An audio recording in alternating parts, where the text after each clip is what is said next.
Hi guys, I hope you are doing well. Let us start with chapter demand. We have already done up to 3.5.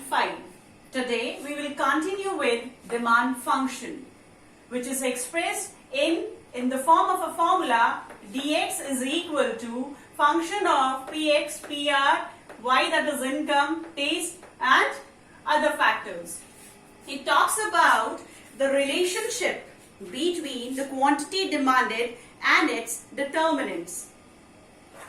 The second 3.7 is law of demand, which explains the inverse relationship between price and demand. Here we were talking about other factors. So other things or other factors should remain same, and how increased price reduce the demand and reduced price increases the demand. It explains about the inverse relationship between the price and the quantity demanded.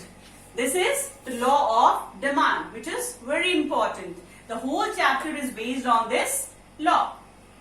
3.7.1 is assumption of the law of demand. What are these assumptions? They are asking about that in these factors there should not be any change. These are those factors which are explaining that they should not change, because then only we can understand the inverse relationship between price and the demand. Next is 3.7.2. Why does demand curve slope downwards?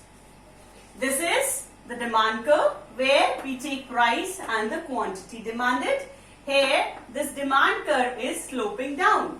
We will do it by explaining each and every point. Then is exceptions to the law. Law of demand. What are they? They talk about that the law of demand does not operate. It means law of demand says that price is going up, demand is going down. But it will not work. If it is not working, we are talking about exceptions. Means if the price is going up, demand will not go down, it will go up. And price is going down, demand will also go down. These are those exceptions. Then is movement along the demand curve. When you are moving on the demand curve only, it means when the price is 1, you are demanding this much. If price is 2, you are demanding less.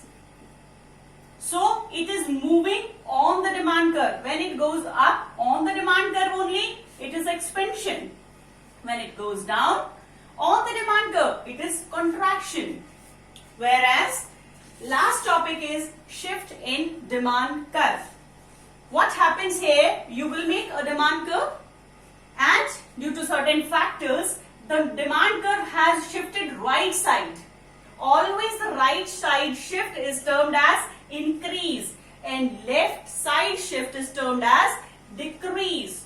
So today we have discussed about certain things under the category of demand, that is demand function, which talks about this, law of demand, which talks about inverse relationship between price and demand. What is this law of demand? What is that reason that it slopes downward? Then what are the exceptions in which this law of demand will not work? How does it move in the form of expansion and contraction? And the last thing is, how does it shift? Rightward, increase, left side, decrease. I hope you have understood.